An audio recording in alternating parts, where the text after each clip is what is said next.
അത് പറഞ്ഞു കൊടുക്കേണ്ട ഇവിടുത്തെ ഭരണ സംവിധാനം നമ്മളായിട്ട് വട്ടി കളിപ്പിച്ചുകൊണ്ടിരിക്കുകയാണ്. അതുകൊണ്ടാണ് ഈ ഇന്ത്യ മഹാരാജ്യത്തിൽ 2026 ഇവിടെ ഓരോരുത്തർക്ക് സ്കെൽട്ടണും തൂക്കിയെടുത്തുകൊണ്ട് ബാങ്കിലേക്ക് പോകേണ്ടി വരുന്നത്.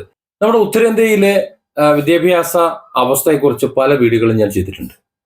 ഇന്ത്യയിലെ നിലവിൽ ഭരിച്ചുകൊണ്ടിരുന്ന കോൺഗ്രസും BJPയും മറ്റ് ആരെങ്കിലുമൊക്കെ ഭരിച്ചിട്ടുണ്ടെങ്കിൽ ഇവരെല്ലാവരും കാട്ടിക്കൂട്ടിയിട്ടുള്ള അവഗണന, ആ അവഗണനയെ കുറിച്ച് ഞാൻ സംസാരിച്ചിട്ടുണ്ട്. നിലവിൽ നരേന്ദ്രമോദി സർക്കാരും ഈ അവഗണന തുടരുകയാണ്.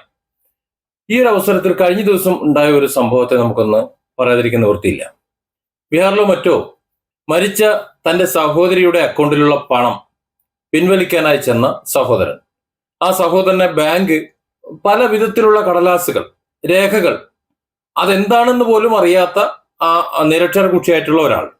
കാരണം ഉത്തരേന്ത്യയിലെ ബഹുഭൂരിപക്ഷം ജനങ്ങളും ഒരു ഇട്ടാവട്ടത്തിനുള്ളിൽ, അതിന്റെ പുറത്തേക്ക് ഒരു ലോകമുണ്ടെന്ന് ചിന്തിക്കുന്നവരല്ല. അറിയില്ല അവർക്ക്. ഇപ്പോൾ ഡൽഹി എന്നൊരു നഗരം ഉണ്ടെന്നോ, അല്ലെങ്കിൽ ഇന്ത്യ എന്നൊരു മഹാരാജ്യം ഉണ്ടെന്നോ, അതിൽ പ്രധാനമന്ത്രി നരേന്ദ്രമോദി എന്നൊരാളുണ്ടെന്നോ, അതിൽ രാഹുൽ ഗാന്ധി എന്നൊരു പ്രതിപക്ഷത്ത് മറ്റ് ഒരു കോൺഗ്രസ് എന്ന് പറയുന്ന ഒരു പാർട്ടി ഉണ്ടെന്നോ ഒന്നും അറിയാത്തവരാ. ഒരു ജില്ലാ കളക്ടർ എന്ന് പറഞ്ഞ ഒരാളുണ്ടെന്നോ, അല്ലെങ്കിൽ ഒരു പഞ്ചായത്താണ് ഇവിടെ ഭരിക്കുന്നതെന്നോ, ഒരു അസംബ്ലി മണ്ഡലം ഉണ്ടെന്നോ ഒന്നും അറിയാത്തവർ. അപ്പൊ ചോദിക്കും, ഒരു വോട്ട് ചെയ്യില്ലേ? നോട്ട് ചെയ്യും. എല്ലാ തെരഞ്ഞെടുപ്പിനും അവിടെ ആരെങ്കിലും വന്ന്, ഞാൻ എൻ്റെ പഴയ വീടുകളിൽ പറഞ്ഞിട്ടുള്ളത് പോലെ, ഒരു 10 100 കയ്യിൽ വെച്ച് കൊടുക്കും. ചിലപ്പോ ഒരു കുപ്പി മദ്യവും വെച്ചു കൊടുക്കും. തെരഞ്ഞെടുപ്പാണ്, നിങ്ങൾ അവിടെ ചെന്ന് രാവിലെ ഇന്ന സ്ഥലത്ത് ചെന്ന് ഇങ്ങനെ ക്യൂ നിൽക്കണം, നിന്നിട്ട് ഈ ഒരുപാട് അടയാളങ്ങൾ ഉണ്ടാവും, അതിൽ ഇങ്ങനെ ഒരു അടയാളം കാണും, അതിൽ വിരലമർത്തണം, അതാണ് തെരഞ്ഞെടുപ്പ്, അതിൽ ചെയ്യണം എന്ന് പറഞ്ഞ് ഈ കാശും കൊടുത്തിട്ട് പോകുന്നതാണ് ഉത്തരേന്ത്യയിലെ തെരഞ്ഞെടുപ്പ് എന്ന് ഏകദേശമൊക്കെ എല്ലാവർക്കും അറിയാം. അതല്ലാത്തത് വളരെ ചുരുക്കം.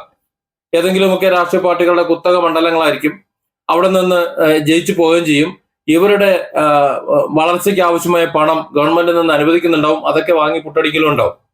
അതിനുവേണ്ടിയാണ് ഇവിടെ തെരഞ്ഞെടുപ്പ്. അല്ലെങ്കിൽ ഇപ്പൊ കേരളത്തിൽ തന്നെ ഇപ്പൊ മുഖ്യമന്ത്രി കസേരയ്ക്ക് കിടന്ന് അടിക്കണം എന്തിനാ? മഞ്ഞയ്ക്ക് കളവറിക്കാനാ? പണം അടിച്ചു മാറ്റാൻ വേണ്ടി തന്നെയാണ്. ഇവിടെ കഴിഞ്ഞ 10 വർഷം നമ്മൾ പിണറായി വിജയനെയാണ് കുറ്റം പറഞ്ഞിരുന്നുണ്ടെങ്കിൽ, ഇനി നമ്മളൊരു UDF അധികാരത്തിൽ വരണമെങ്കിൽ മറ്റൊരു കുറ്റം പറയേണ്ടി വരും. കാര്യം രണ്ടുപേരും ചെയ്യുന്ന ഒരുപോലെ. പോട്ടെ, അത് വിഷയം മാറിപ്പോകുന്നുണ്ട്. ഏതായാലും ഇത്തരത്തിൽ അവഗണിക്കപ്പെട്ട് കിടക്കുന്ന നാട്ടിലുള്ള ഒരു ചെറുപ്പക്കാരനാണ്. അയാൾക്ക് ഏതാണ്ട് 19,000 സംതിങ് റുപ്യ, 19,300 രൂപ കണ്ട മാത്രമേ സഹോദരിയുടെ പണം ഉള്ളൂ അക്കൗണ്ടിൽ. അത് അവരെ സംബന്ധിച്ച് വലിയ തുകയാണ്, നമുക്കതൊരു ചെറിയ തുകയാണ്. അതിന് വിവിധ രേഖകൾ വേണം.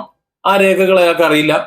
അതല്ലെങ്കിൽ സഹോദരി നേരിട്ട് വന്നാൽ കൊടുക്കാം. അപ്പൊ അയാളുടെ ചിന്തയിൽ ആകെ വന്നത്, എന്നാൽ സഹോദരിയെ നമുക്ക് നേരിട്ട് കൊണ്ടുവന്നളയാം. ചെന്ന് കുഴിമാടം മാന്തിയിട്ട് ആ സ്കർട്ടൺ എടുത്ത് ഒരു കമ്പിലൊക്കെ കെട്ടി ചാക്കൊക്കെ കൊണ്ട് ചുറ്റി, പിന്നെ അതിനെ ഒരു തുണിയിലൊക്കെ ചുറ്റിയിട്ട് അതും ഏറ്റിക്കൊണ്ട് നേരെ ബാങ്കിൽ വന്നു. ഇതാണ് സഹോദരി, മരിച്ചുപോയി എന്ന് ബോധിപ്പിക്കാൻ വേണ്ടി വന്നതാണ്. ഏതായാലും അവിടെ ചില കാര്യങ്ങൾ ഉണർന്നു. ഇത്തരത്തിലൊരു വാർത്ത പുറത്തു വരുമ്പോൾ അത് വളരെ വൈറലായി പടരുമെന്നറിയാം. അവിടെ ഉത്തരവാദിത്തപ്പെട്ടവർ, മുഖ്യമന്ത്രി അടക്കം വളരെ പെട്ടെന്ന് ഉണർന്ന് പ്രവർത്തിച്ചു. പഞ്ചായത്ത് മെമ്പറും മറ്റു ഉദ്യോഗസ്ഥരുമെല്ലാം അവരുടെ കടമ നിർവഹിച്ചു. ഈ ചെറുപ്പക്കാരന് ആ സഹോദരിയുടെ മരണ സർട്ടിഫിക്കറ്റ് കിട്ടി, മറ്റെല്ലാ രേഖകളും കിട്ടി.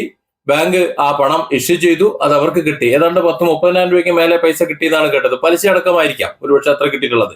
അപ്പോൾ ഇത്തരം കാര്യങ്ങൾ നീങ്ങാൻ വേണ്ടി മണിക്കൂറുകൾ മാത്രമേ ചെലവഴിക്കേണ്ടി വന്നുള്ളൂ. അതായത് ഒരാൾ തന്റെ സഹോദരിയുടെ ബോഡി ആ സ്കെൽറ്റനും കൊണ്ട് ചെന്നത് കൊണ്ട് ബാങ്കിൽ ഒരുപക്ഷെ ഇന്ത്യയിൽ അത്തരത്തിലൊരു സംഭവം ആദ്യമായിട്ടായിരിക്കും ഇങ്ങനെ ചെന്നപ്പോ. ഇത് ഞാൻ പറഞ്ഞു വെക്കുന്നത് അങ്ങനെ ആരെങ്കിലും ചെയ്യണമെന്നല്ല. ഇവിടെ ഞാനും നിങ്ങളും ആരാണ് എന്നാണ്.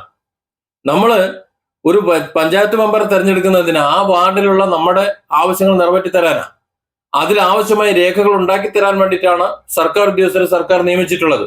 നമ്മുടെ നികുതി പണത്തിൽ നിന്ന് നമ്മൾ കൂലി കൊടുത്ത് നമ്മൾ വെച്ചേക്കാണ്. ഇപ്പോൾ ഒരു മരണ സർട്ടിഫിക്കറ്റ് വേണമെന്നുണ്ടെങ്കിൽ അത് പഞ്ചായത്ത് മെമ്പർ ബന്ധപ്പെട്ട ഉദ്യോഗസ്ഥരോട് പറഞ്ഞ് അവർ മരണ സർട്ടിഫിക്കറ്റ് ഇഷ്യൂ ചെയ്ത് നമ്മുടെ വീട്ടിലെത്തിക്കണം. ഇതാണ് നിയമം. അതിനാണ് നമ്മൾ ഇവരെയൊക്കെ തെരഞ്ഞെടുത്ത് വിടുന്നത്. എന്നാൽ ഇവിടെ സംഭവിക്കുന്നത് എന്താ? ഈ ഇന്ത്യ മഹാരാജ്യത്ത് ഇതുവരെ ഇപ്പോ 3ാം നരേന്ദ്രമോദി സർക്കാർ ഭരിച്ചുകൊണ്ടിരിക്കുന്ന ഈ സമയം വരെ ഇന്ത്യയിലുള്ള പൗരന്മാർക്ക് സ്വാതന്ത്ര്യം കിട്ടിയിട്ടില്ല. ഇതൊരു ജനാധിപത്യ രാജ്യമായിട്ടില്ല എന്നുള്ളത് വസ്തുതയാണ്. നമ്മൾ വോട്ട് ചെയ്യുന്നു എന്ന് പറയുന്നുണ്ട്. നമുക്ക് ഇഷ്ടപ്പെട്ട ആൾക്കാരെ വോട്ട് ചെയ്യാൻ പറ്റുന്നില്ല. നമ്മുടെ ജനപ്രതിനിധികൾ നമുക്കൊന്നും ചെയ്തു തരുന്നില്ല. തെരഞ്ഞെടുക്കപ്പെട്ട ജനപ്രതിനിധിയെ നമ്മൾ കാണണമെന്നുണ്ടെങ്കിൽ ചെന്ന് ക്യൂ നിൽക്കണം. ഇതൊക്കെയാണല്ലോ അവസ്ഥ. എന്നാൽ തന്നെ കാണുമെന്ന് ഉറപ്പില്ല. മുൻകൂട്ടി അപ്പോയിന്റ്മെന്റ് എടുക്കണം. എന്തിന്? നമ്മുടെ പണിക്കാരനെ കാണാൻ വേണ്ടി ചെന്ന് കാത്തിക്കേണ്ട ആവശ്യം? പിണറായി കാണാൻ വേണ്ടി ഇങ്ങനെ കാത്തിക്കണോ? VD സതീശനെ പോയി കാണാൻ വേണ്ടി ഇങ്ങനെ കാത്തിക്കണോ? അതൊന്നും പറ്റില്ലെന്നേ. കാര്യം നമുക്ക് വേണ്ടിയിട്ട് കാര്യങ്ങൾ നടത്താൻ വേണ്ടി നമ്മൾ ചുമതലപ്പെടുത്തിയിട്ടുള്ളവരാ. പിന്നെ തൊട്ടേനും പിടിച്ചതിന് നേരെ പിണറായിന്റെ അടുത്തോ മോദിന്റെ അടുത്തോ ചെല്ലണമെന്നല്ല ഞാൻ പറയുന്നത്. അതിന് പ്രാഥമിക തലത്തിൽ പഞ്ചായത്ത് മെമ്പർ മുതലുണ്ട്. അവർ അത് ചെയ്തു തരണം. ചെയ്തു തന്നില്ല എന്നുണ്ടെങ്കിൽ 2 എണ്ണം പൊട്ടിച്ചിട്ട് വീട്ടിലിരിക്കാൻ പറയണം. കൊള്ളാവുന്ന വേറെ ഒന്നിനെ അവിടെ പിടിച്ച് നിയമിക്കണം. ഇതാണ് വേണ്ടത്. അത്തരത്തിലൊരു ജനാധിപത്യ സംവിധാനം ഇന്ത്യയിൽ വന്നിട്ടില്ല. അത് വന്നിരുന്നു എന്നുണ്ടെങ്കിൽ ഈ സ്കെൽട്ടനും തൂക്കിയെടുത്തുള്ള ചെറുപ്പക്കാരനെ ബാങ്കിലേക്ക് പോകേണ്ട അവസ്ഥ വരില്ലായിരുന്നു. നമുക്ക് എന്തെങ്കിലും ഒരു കടലാസ് ആവശ്യമുണ്ടെങ്കിൽ, ഒരു രേഖ ആവശ്യമുണ്ടെങ്കിൽ അത് ഏത് ഉദ്യോഗസ്ഥനാണ് തരേണ്ട ഉത്തരവാദിത്വമുള്ളത് എന്ന് നമ്മൾ കയറി ഇറങ്ങി നടക്കല്ല വേണ്ടത്. നമ്മൾക്ക് വേണ്ടിയിട്ട് കയറി ഇറങ്ങാൻ നമ്മൾ ആൾക്കാരെ നിയമിച്ചിട്ടുണ്ട്. അവർ കയറി ഇറങ്ങി ആ രേഖകൾ കൊണ്ടുവന്ന് നമുക്ക് എന്തിനു വേണ്ടിയാണോ നമ്മളത് ഇറങ്ങി പുറപ്പെട്ടിട്ടുള്ളത് അത് നമ്മുടെ കയ്യിൽ എത്തുന്നത് വരെ അവർ നിൽക്കണം. അവരാണത് ചെയ്തു തരേണ്ടത്. അല്ലാതെ നമ്മൾ ഈ സർക്കാർ ഓഫീസർ കയറി ഇറങ്ങി പോകുകയല്ല വേണ്ടത്.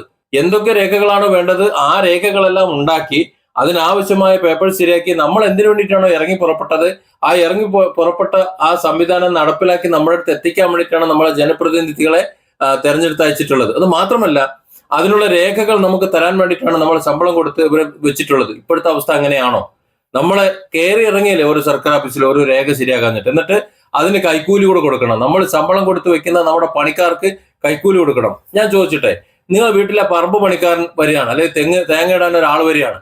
അവനൊരു തെങ്ങിന് ഇത്ര എന്നുള്ള കൂലിയുണ്ട്. ആ കൂലിക്ക് ശേഷം അവന് വന്നതിന് വേണ്ടി ഒരു കൈക്കൂലി എന്ന നിലയിൽ ഞാൻ വരണമെന്നുണ്ടെങ്കിൽ എനിക്ക് ഇത്ര രൂപ കൈക്കൂലി വേണമെന്ന് പറഞ്ഞാൽ നിങ്ങൾ ആ തെങ്ങേറ്റക്കാരനെ വിളിക്കുമോ? ഒന്ന് ആലോചിച്ച് നോക്ക്. നിങ്ങളുടെ വീട്ടിൽ ഒരു പ്ലംബിംഗ് പണിക്കാരൻ വരുന്നു, അവനൊരു ദിവസത്തെ കൂലി നിങ്ങൾ നിശ്ചയിച്ചിട്ടുണ്ട്. ആ പണി എടുത്തു കഴിഞ്ഞാൽ ആ കൂലി നിങ്ങൾ കൃത്യമായിട്ട് കൊടുക്കും. ചിലപ്പോൾ വെള്ളമോ ഭക്ഷണമോ നിങ്ങളുടെ ഗിഫ്റ്റായിട്ട് കൊടുത്തു എന്ന് വരാം. ചിലപ്പോൾ അത് കൂലിയുടെ കരാറിന്റെ ഭാഗമായി വന്നു എന്നും വരാം. അതല്ലാതെ ഈ 1500 രൂപ കൂലി അതിന് പുറമെ ഒരു 1000 രൂപ കൈക്കൂലി വേണമെന്ന് പറഞ്ഞു കഴിഞ്ഞാൽ നിങ്ങൾ കൊടുക്കുമോ? കൊടുക്കില്ല. പിന്നെ എന്തിനാണ് ഈ സർക്കാർ ഉദ്യോഗസ്ഥൻ എന്ന് പറയുന്ന ഈ വൃത്തികെട്ടവന്മാർക്ക് കൈക്കൂലി കൊടുക്കേണ്ട ആവശ്യം? അവർ നമ്മുടെ ദാസന്മാരാ, നമുക്ക് പണിയെടുത്ത് തരേണ്ടവന്മാരാ, അതിന് ചുമതലപ്പെടുത്തിയവന്മാരാ. അത് പറഞ്ഞു കൊടുക്കേണ്ട ഇവിടുത്തെ ഭരണ സംവിധാനം നമ്മളായിട്ട് വട്ടി കളിപ്പിച്ചുകൊണ്ടിരിക്കുകയാണ്. അതുകൊണ്ടാണ് ഈ ഇന്ത്യ മഹാരാജ്യത്തിൽ 2026 ഇവിടെ ഓരോരുത്തർക്ക് സ്കെൽട്ടനും തൂക്കിയെടുത്തുകൊണ്ട് ബാങ്കിലേക്ക് പോകേണ്ടി വരുന്നത്. സത്യത്തിൽ ബാങ്കിലേക്ക് ചെല്ലുമ്പോൾ ഒരു നിരക്ഷര കുട്ടിയായിട്ട് ഒരാൾ തന്റെ സഹോദരിയുടെ ആ പണം കെട്ടാൻ വേണ്ടിയിട്ട് ബാങ്കിൽ ചെല്ലുമ്പോൾ നീ അത് കൊണ്ടുപോവാ ഇത് കൊണ്ടുപോവാ എന്ന് പറഞ്ഞ് ആട്ടി വിടുകയല്ല വേണ്ടത്. അയാൾ ഒരു നിരക്ഷര കക്ഷിയാണ്. അത് മനസ്സിലാക്കിക്കൊണ്ട് അവിടുത്തെ വാർഡ് മെമ്പറെയോ ആരെങ്കിലും വിളിച്ചു വരുത്തിയിട്ട് ഇയാൾക്ക് ആവശ്യമുള്ള രേഖകൾ ശരിയാക്കി കൊടുക്ക്, ഇയാളെ പൈസ ട്രാൻസ്ഫർ ചെയ്ത് കൊടുക്കാനാണെന്ന് പറഞ്ഞാൽ ബാക്കി പണി അവരെടുക്കണം. കാരണം ഇയാളുടെ അടക്കം വോട്ട് വാങ്ങിയിട്ടാണ് അവരവിടെ നിൽക്കുന്നത്. പക്ഷെ ഇവിടെ നമ്മുടെ ഇന്ത്യ മഹാരാജ്യം ഒന്നായി ഭരിക്കാനും പിന്നെ സംസ്ഥാനങ്ങൾ വേറിട്ട് ഭരിക്കാനും വേണ്ടി അതത് സംസ്ഥാനത്തെ അല്ലെങ്കിൽ രാജ്യത്തെ പൗരന്മാരെ ഒന്നിനും കൊള്ളാത്തവരാക്കിയിട്ട് അവരുടെ വോട്ട് മാത്രം വാങ്ങിക്കൊണ്ട് ഈ രാജ്യം കൊള്ളയടിക്കാൻ വേണ്ടിയിട്ടുള്ള രാഷ്ട്രീയ നേതാക്കന്മാരും നമ്മൾ കൊണ്ടു നടക്കുന്ന നമ്മുടെ വലിയ ആൾക്കാരും ദൈവങ്ങളൊക്കെ ആയിട്ടാണ് അവർ നിലകൊള്ളുന്നത്. നമ്മളൊന്ന് മനസ്സിലാക്കിയാൽ മതി. ഇന്ത്യ 1947 ഓഗസ്റ്റ് 15 സ്വതന്ത്രയായി എന്ന് നമ്മൾ വിശ്വസിക്കുന്നുണ്ട്. പക്ഷെ ഇന്ത്യയിലെ ജനങ്ങൾ ഇപ്പോഴും സ്വതന്ത്രരായിട്ടില്ല. അവർക്ക് ജനാധിപത്യം ആസ്വദിക്കാൻ കഴിഞ്ഞിട്ടില്ല.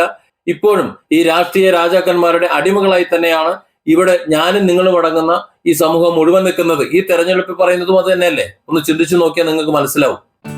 Different angles. Don't forget to subscribe and support this channel.